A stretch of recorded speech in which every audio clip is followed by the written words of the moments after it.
Hey everyone, how are you guys? What's up? The Tata Steel Chess 2021 tournament has started, and it's the first over the board tournament of this year. As you all know, it's extremely strong 14 players, 13 rounds, 7-hour game, classical time control, with the world champion Magnus Carlsen playing in the field. There is Fabiano Caruana, Anish Giri, and so many strong players playing. And of course, our very own Pentala Harikrishna from India, the sole Indian player in the tournament. And we thought to cover his games of the tournament on our channel. So, yesterday in the first round, he played against Grandmaster Maxime Vachier Lagrave. Uh, and it was a draw. It was a draw, but a really good game by both the players. And let's have a look at the game.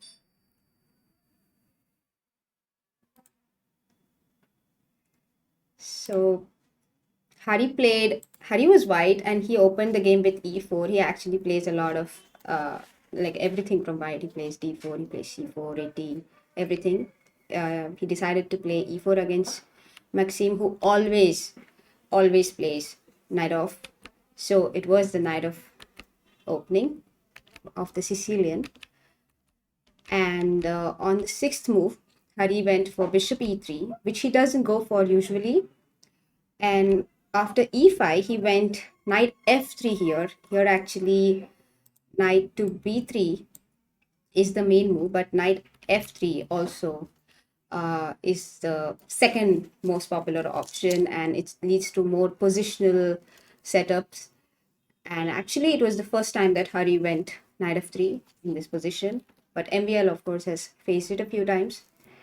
MVL played bishop e7, bishop c4. So in the knight off, especially after this setup, the d5 square becomes very crucial. There are some ideas like bishop g5, bishop into f6, and then uh, basically control the d5 square for white. Black played short castle, bishop e6. It's all theory, it's all been played. And here white has a few options. He can take on e6 here. He can support the bishop with queen d3 or queen e2. Or he can play bishop b3, which is the option white went for in this game. But I just wanted to mention that bishop into e6 here was played by Indian talent Ronak Sadhwani, who is 14 years old, already a grandmaster, against MVL in December 2020 in an online game. And he actually got a really great position. He was a pawn up and in the middle game after some tactics, but finally the game was drawn. So yeah, that's definitely a serious option as well. White went bishop b3 in this position, and here actually the main move, like the most popular move, is knight c6, and this this move was played. This is like super popular, but one of the first games in this variation was Anand versus Peter Lecco. Peter Lecco is actually one of the commentators in the English commentary team of Chess 24 for the Tata Steel, by the way. As and Anand played this against Lecco in 2006 in the Wijk tournament, when it was the chorus, I can say, because basically the tournament is sponsored by the chorus company, which has a huge factory in Wijk, which is a small village in Netherlands, where the tournament is held every year. And I think in 2012 or 13, Tata Steel took over the company and it was renamed to Tata Steel Chess. So that's how the name came.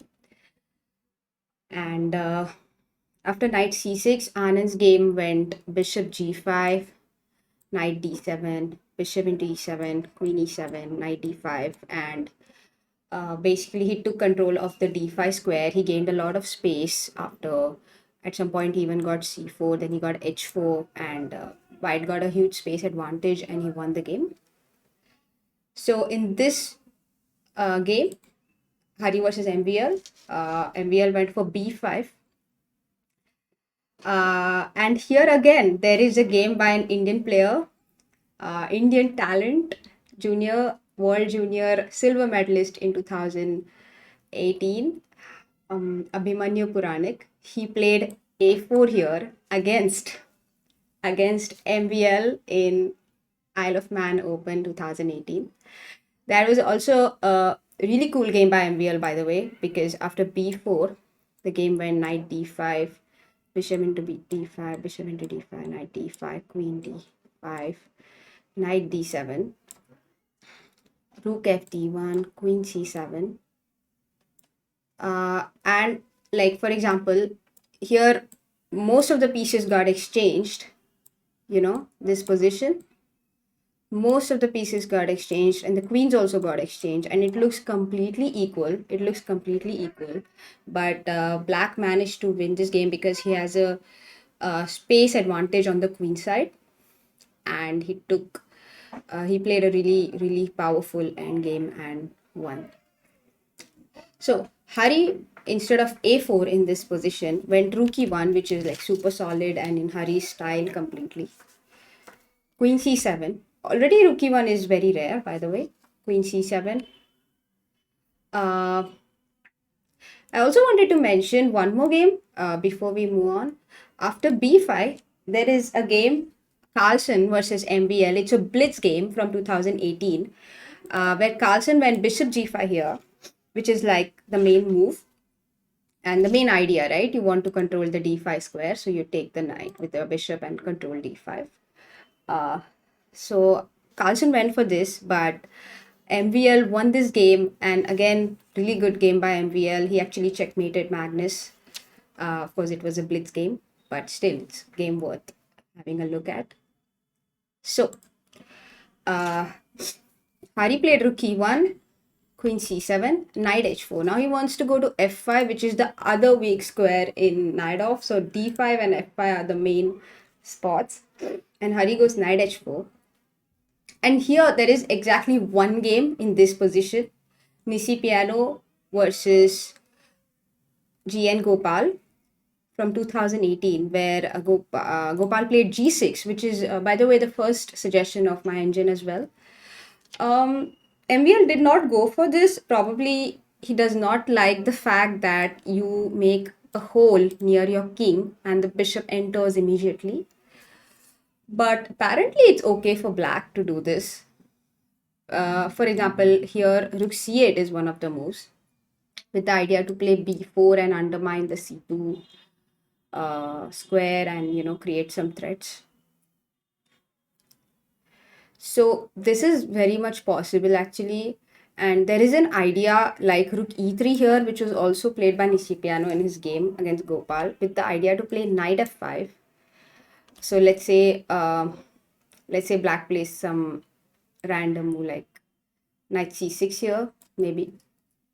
You can play knight f5, gf5.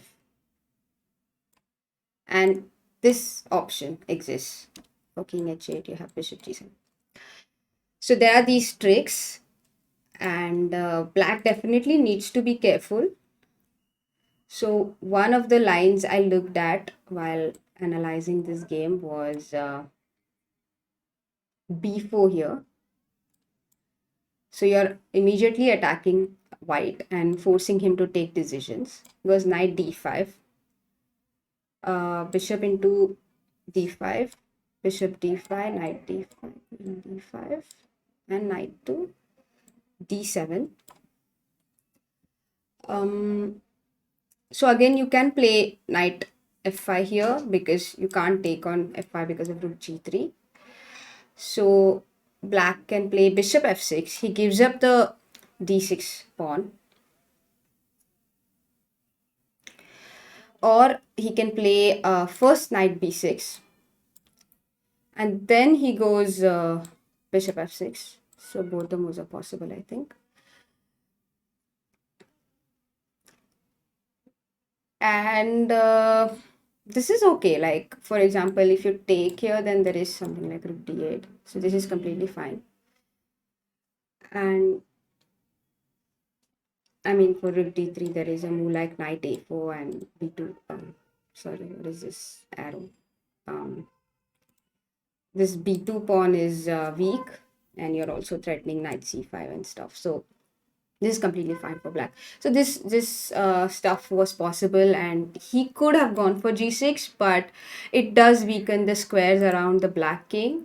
So perhaps that's the reason MVL decided to allow knight f5 in this position and go knight d7 instead. By the way, a move like b4 doesn't work here, because after knight d5, bishop d5, bishop d5, knight d5, queen into d5, the bishop knight on h4 doesn't hang because the rook on e8 also is hanging, so white will be an exchange up. And obviously, if you go knight c6 here, then I go knight f5, and my knight on f5 is super strong, cannot be removed, and there are these weaknesses on d6 and g7. So sorry. So for knight h4, black played knight bd7, which is like a solid move.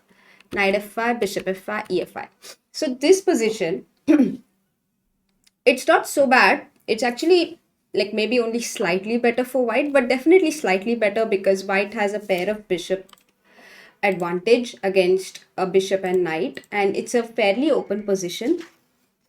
So definitely white is the one who's trying for something extra here, but black is solid. So let's see how white handles the position, and let's see how black keeps the position together. It's really instructive how both the players played from here onwards. Excuse me for a moment.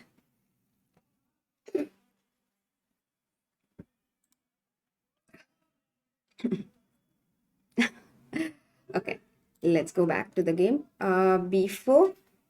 Yeah, black played b4 here. Knight d5. Knight into d5. Bishop d5. Rook a b8. Bishop b3 a5. So he's constantly like making threats. Now he supported the b4 pawn, and he's also gaining space on the queen side, so he can also try for a minority attack. So black is not like defending passively, and that's something we can learn from this game. Queen f3, knight to b6. Already he's threatening something like knight c4 here, maybe d5 even. Not immediately because white actually takes on b6, but it could be an idea in some position. Rook a d1. Bishop to f6. Here a4 is not possible, by the way, because bishop into b6, queen b6, and white simply wins the pawn. So bishop f6. And here white took the decision to take on b6 and go for the opposite color bishop bishop position. Initially I thought it was not necessary, and white could have continued with, let's say, g3 and try to play h4, maybe bishop g5 or h5, g5, like try some ideas on the king side. Because I couldn't see how black is going to create anything in the center or on the queen side while white attacks the king side. But for example, already for g3, black has a move like knight c4, and it's annoying. It's annoying for sure. And let's say you take here rook d6. Black takes on c2. And in this position, actually, white has a very cute move. More than cute, I think it's a very cool move to play. Bishop to h6. Bishop to h6 with the idea to take on f6 on the next move. But black, if he remains calm, then he can simply defend it, as was shown by my engine. He plays king h8 here. So after rook f6, you can take gf6, and for queen g4, you play rook g8. And if you are trying to be smart and trick black and play queen g4 here first, which is what I thought works, then Black simply plays rook to g8 and defends everything. So this is actually not working out, but it was an interesting idea, and it's still equal. It's still equal. So it was definitely an idea, but Hari, he always like he has a lot of clarity. I feel all these top players, they have a lot of clarity as to what kind of positions they want to go for, and Hari chose to go for the opposite color bishop position because, for example, in this position, white has a permanent control over the d5 square, and black has two weaknesses, d6 and a5, and white can play against them. He can create pressure against them. So let's see how the game went on. Played rook d5 here, immediately threatening to take on a5 and threatening to double on the d5. Rook c6, rook to d1.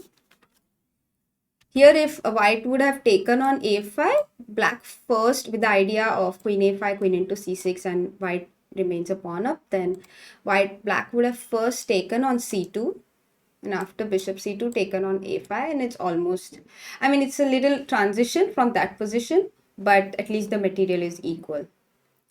So white basically wants to keep pressurizing black before taking big decisions. He plays rook e d1. Black played h6, solid. Bishop a4. Actually, yeah, bishop a4 is okay. But actually here, maybe white could have played a little more like solidly and made a few improving moves like g3, then maybe h4. It was definitely useful for white to do this and ask black what he was doing, because black doesn't have any immediate ideas. Maybe he doesn't like rook e8 and e4, but I think for rook e8 we can always go queen e4. So, oh, by the way, rook e8 immediately doesn't work because of bishop a4 and it's a pin. Yeah, actually it's not clear what black can do here. So it was definitely an option to play an improving move like g3 and improve your position to the maximum and then go for activity. Hari instead played bishop a4 here, which is also possible. Black played rook c4, so he wants to go to f4. Again, g3 was possible, but then you play e4 and already b2 is hanging, so it becomes a little concrete, this position. So Hari took on d6, rook f4, queen e2, rook into f5, and this is actually the critical position. This is actually the critical position of the game. I think here white should have played something like rook d7 and kept control of the position. So one idea was rook d7, queen c8, and a move like rook 7d, rook 1 to d5. So now the white rook is on 7th rank, controls a lot of squares, and the other rook controls the 5th rank. Even though it's not threatening, it's actually threatening to take on a5, but that's this actually the second point. The first point is to simply prevent e4. And now the rook on f5, you guys, do you see this? The rook on f5 is completely misplaced and definitely feels uncomfortable. Maybe another way to do it would also be to bring this rook instead of this one, so that after queen c7 you even play g3, and you prevent rook f4 as well, and now the rook on f5 is completely like blocked and doesn't have anywhere to go. So yeah, this was definitely a critical position, but Hari here I think missed MVL's resource, and that's why he played g3, and here black played e4, opening up the bishop. uh, Hari thought that after queen e4, the rook on f5 is attacked, and that's why black cannot take on b2. But here, black has a great intermezzo like queen c5, supports the f5 rook and attacks f2. So you're forced to defend it, and on the next move, black takes on b2. So this is the point which perhaps Hari missed, and that's why he went for this idea of g3 immediately. So after queen c5, white was forced to defend it. He played queen e2, bishop b2, and already black is fine here. Black is completely fine here. This is like not a problem. And from here onwards, the game was very, very equal. Uh, Black continued to defend really well because still white is the one who has a slight edge. But, you know, the bishop on c3 and with this pawn structure, sorry, this bishop on c3 is really strong, and this pawn structure doesn't really help white's cause. Let's just quickly look at how the game ended.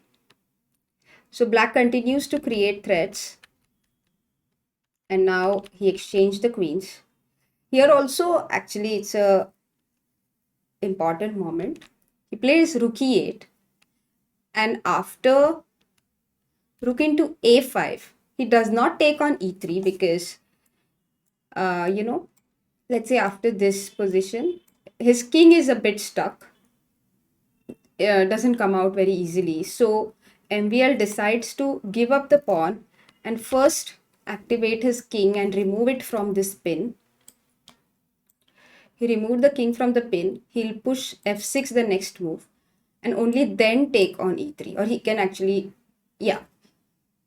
Or he can actually not take on e3 with the rook. He can play bishop d2 and take on e3 with the bishop as well. So king f8, rook f5, f6, rook to f3. In this position, even though white is a pawn up, he cannot make much progress. And yeah, black activated his king.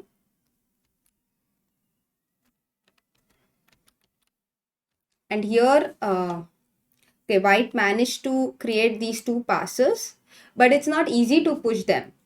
For example, if you play b5 here, then black plays rook g3 and takes on h3, and he's fine. So, for example, I mean, a4 can never be pushed because the bishop on b3 hangs and it's a bit awkward. So he played rook f3, and after rook f3, king f3, bishop c3, and this position is a draw because basically black will force white to put his pawns on the light squares like this. He keeps attacking the pawns till they are forced to go on the light squares. And then he controls the dark squares with his bishop, which is the dark squared bishop. And for example, this square is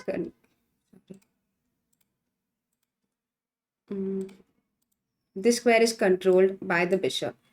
And if he pushes b6, then you simply attack it and take it. And the other important part of this endgame is to not allow the white king from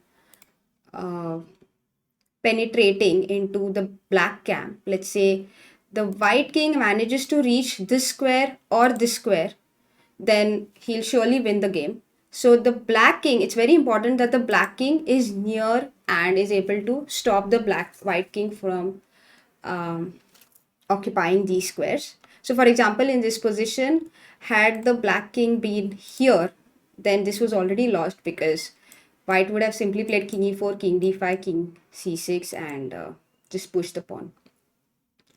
Or actually he could have just pushed the pawn because it's impossible to control both of them. So yeah, this was the main problem. So it's very important that to understand that in this position, if the king and the bishop are near the pawns and they control the squares, and like the black king is able to control the squares from which white king can enter black's position, then it's a draw. So already, like, see, he also gave up a pawn. So now he's complete two full pawns down, but there is no way to make progress because on the king side, this pawn is protected with the bishop. This pawn controls the h4 square, and on the queen side, the king will never move from b6. So you can never push a5. You can never push b6, and it's a complete draw.